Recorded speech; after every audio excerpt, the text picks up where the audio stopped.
हम सब जानते हैं कि विज्ञान ने आज सच में अकल्पनीय तरक्की कर ली है। लेकिन इतिहास के पन्नों में कुछ ऐसे गहरे रहस्य भी दर्ज हैं जो आज तक हमारी इंसानी समझ से पूरी तरह बाहर हैं।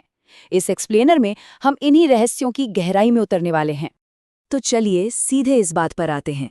ये सच में सोचने वाली बात है कि एक ऐसी दुनिया में जहां लगभग हर सवाल का जवाब विज्ञान के पास मौजूद है, वहां मानव इतिहास का एक इतना बड़ा हिस्सा आज भी पूरी तरह अनसुलझा क्यों है। समुद्र की गहरी अंधेरी खाइयों से लेकर उन प्राचीन ग्रंथों तक का ये सफर हमें वहां ले जाएगा जहां जवाब बहुत कम है और सवाल सवाल अनगिनत हैं। इस चर्चा को हमने 4 हिस्सों में बांटा है। सबसे पहले योनागुनी, समुद्र के नीचे का रहस्य, फिर विशाल संरचनाएं और प्राचीन स्मारक, उसके बाद रहस्यमयी कलाकृतियां, और आखिर में 5 और ऐसे रहस्य जो सच में हैरान कर देते हैं। इस तरह थीम के हिसाब से आगे बढ़कर हम बेहतर समझ पाएंगे कि ये वैश्विक अजूबे आज भी एक पहेली क्यों बने हुए हैं। तो शुरुआत करते हैं हमारे पहले हिस्से से, योनागुनी, समुद्र के नीचे का रहस्य। ये कहानी शुरू होती है जापान के तट से दूर, एकदम गहरे और ठंडे समुद्री पानी में। 1980 के दशक की बात है। एक स्थानीय गोताखोर शार्क की तलाश में पानी में उतरा था, लेकिन उसे मिल गई 10 से 12,000 साल पुरानी एक विशाल जलमग्न संरचना। और इसका आकार ही इसका सबसे बड़ा रहस्य है। ये 50 मीटर लंबी और 20 मीटर चौड़ी है, मतलब इसे आधे फुटबॉल मैदान जितना विशाल समझ लीजिए। इसमें बकायदा पत्थर की सीढ़ियां हैं, चबूतरे हैं और यहाँ तक कि गेट जैसे ढांचे भी बने हैं। अब हैरान करने वाली बात यह है कि ऐसा माना जाता है कि 10,000 साल पहले इतने बड़े पत्थरों को इस तरह बिल्कुल परफेक्ट तराशने वाली कोई उन्नत सभ्यता तो मौजूद ही नहीं थी। अब इस पर 2 बिल्कुल अलग अलग विचारधाराएं हैं। एक तरफ वैज्ञानिकों का तर्क है कि भाई ये एक प्राकृतिक संरचना है। उनका मानना है कि समुद्र की लहरों, भूकंप और ज्वालामुखी की गतिविधियों ने समय के साथ इस चट्टान को ये आकार दे दिया है। लेकिन वहीं दूसरी तरफ प्रोफेसर मसाकी किमुरा जैसे शोधकर्ताओं का कहना कुछ और है। वो इसके एकदम सटीक 90 डिग्री के कोनों और सीधी रेखाओं को देखकर कहते हैं कि ये किसी प्राकृतिक घटना का नहीं बल्कि इंसानी निर्माण का नतीजा है, या शायद मुंह और लेमुरिया जैसी किसी खोई हुई प्राचीन सभ्यता का हिस्सा है। अब यहाँ जो सबसे दिलचस्प बात है वो ये है कि जब भी गोताखोर इस जगह के आसपास जाते हैं, उनके उपकरण बिल्कुल अजीब तरह से बर्ताव करने लगते हैं। कंपास अचानक काम करना बंद कर देते हैं, इलेक्ट्रॉनिक कैमरे बिना किसी वजह से शट डाउन हो जाते हैं। ये सब किसी अज्ञात ऊर्जा या मैग्नेटिक फील्ड के होने की अटकलों को हवा देता है। ऐसा लगता है मानो पानी के नीचे बसा ये अटलांटिस आज भी अपने रहस्यों की पूरी ताकत से रक्षा कर रहा हो। चलिए अब पानी से बाहर निकलते हैं और आते हैं अपने दूसरे हिस्से पर, विशाल संरचनाएं और प्राचीन स्मारक।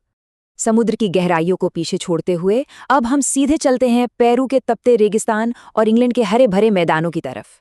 ये रहस्य अपने उस अकल्पनीय आकार के लिए जाने जाते हैं जिन्हें उस जमाने में बनाना सच कहें तो नामुमकिन सा लगता है।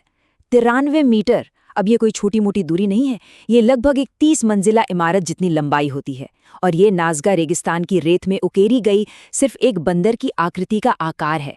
अगर कोई उस गर्म रेत पर चले तो उसे सिर्फ सफ़ेद रेत और काली मिट्टी की कुछ साफ की गई लाइनें ही दिखेंगी।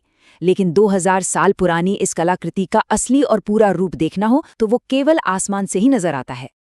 तो आखिर इन्हें बनाया क्यों गया? इन नाज़का लाइंस को लेकर कई सिद्धांत मौजूद हैं। कुछ वैज्ञानिक इसे सूरज और तारों की स्थिति को ट्रैक करने वाला एक बड़ा खगोलीय कैलेंडर मानते हैं, या फिर ये मानते हैं कि ये सूखे रेगिस्तान में पानी के देवताओं को खुश करने के लिए किया जाने वाला कोई अनुष्ठान था। वहीं दूसरी ओर 1960 के दशक में एरिक वॉन डेनिकन की किताब चैरियट्स ऑफ द गॉड्स से एक बहुत ही अलग थ्योरी सामने आई। उनका मानना था कि शायद प्राचीन लोगों को एलियन से कोई मदद मिली थी और ये आकृतियां असल में उनके स्पेसशिप के उतरने के लिए रनवे थीं। देखा जाए तो दोनों ही पक्ष अपनी अपनी जगह बहुत दिलचस्प हैं।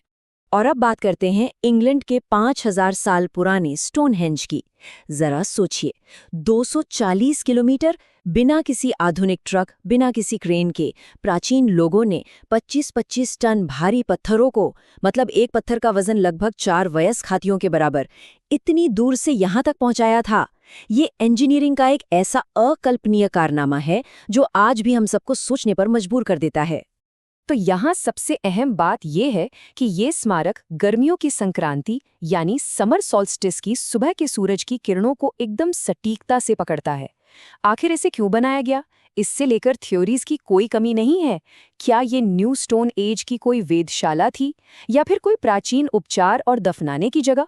कुछ पुरानी कहानियां तो इसे जादूगर मर्लिन या फिर एलियंस का काम तक बता देती हैं। और हाँ, 2008 की एक खोज तो और भी हैरान करती है। उसके अनुसार इन पत्थरों में बिल्कुल किसी रॉक कॉन्सर्ट जैसी ध्वनि और गूंज पैदा करने की क्षमता मौजूद है। विशाल स्मारकों की दुनिया से आगे बढ़ते हैं तीसरे हिस्से की तरफ, रहस्यमयी कलाकृतियां। इन बड़े लैंडस्केप से हटकर अब कुछ ऐसी बेहद व्यक्तिगत लेकिन उतनी ही रहस्यमयी कलाकृतियों पर नजर डालते हैं जो आधुनिक विज्ञान की हर सीमा को चुनौती देती हैं। जैसे कि ये वॉयनेज मैन्युस्क्रिप्ट 1912 में खरीदी गई 240 पन्नों की इस किताब में कुछ ऐसी अज्ञात लिपि और अजीबोगरीब पौधों के चित्र हैं जो इस दुनिया के लगते ही नहीं। मजेदार बात यह है कि कार्बन डेटिंग ने साबित कर दिया है कि ये 15वीं सदी की एक असली किताब है, कोई आजकल का मजाक नहीं। लेकिन दुनिया के टॉप क्रिप्टोग्राफर्स, भाषा विशेषज्ञ और यहाँ तक कि हमारा आज का आधुनिक आर्टिफिशियल इंटेलिजेंस भी इसके कोड या भाषा को डिकोड करने में पूरी तरह फेल हो चुका है।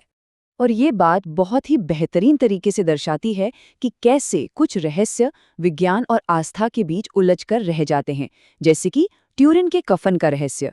एक तरफ तो कार्बन डेटिंग के नतीजे इसे 14वीं सदी का यानी मिडिल एजेस का बताते हैं। हालांकि ऐसा भी कहा जाता है कि आग से हुए नुकसान के कारण शायद ये नतीजे थोड़े प्रभावित हुए हों। वहीं दूसरी तरफ इस कपड़े पर एक घायल आदमी की इतनी स्पष्ट और विस्तृत छवि उकेरी गई है जिसमें किसी भी तरह के पेंट या स्याही का कोई नामो निशान तक नहीं है। कुछ लोग इसे चमत्कार या पुनरुत्थान से जोड़ते हैं तो कुछ इससे किसी अज्ञात रेडिएशन का परिणाम मानते हैं। अब आते हैं अपने चौथे और आखिरी हिस्से पर, 5 और हैरान कर देने वाले रहस्य। चलिए आगे बढ़ते हैं और देखते हैं कि ये सब कैसे एक साथ जुड़ता है।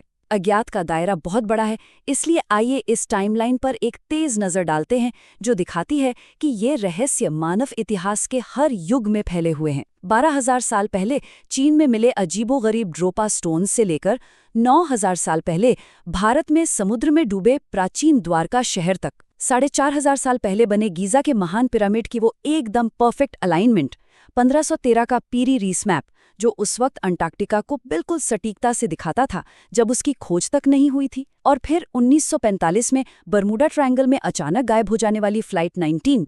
इन सब को देखने के बाद अंत में एक बहुत बड़ा सवाल हमारे सामने खड़ा हो जाता है। क्या ये सारी अनसुलझी पहेलियां किसी भूली हुई प्राचीन बुद्धिमत्ता और प्रतिभा की ओर इशारा करती हैं, या फिर किसी ऐसी चीज की ओर जो हमारी आज की वैज्ञानिक समझ से बहुत बहुत दूर है? विज्ञान और कल्पना के बीच का ये फासला सच में भविष्य की अनगिनत खोजों के लिए दरवाजे हमेशा खुले रखता है।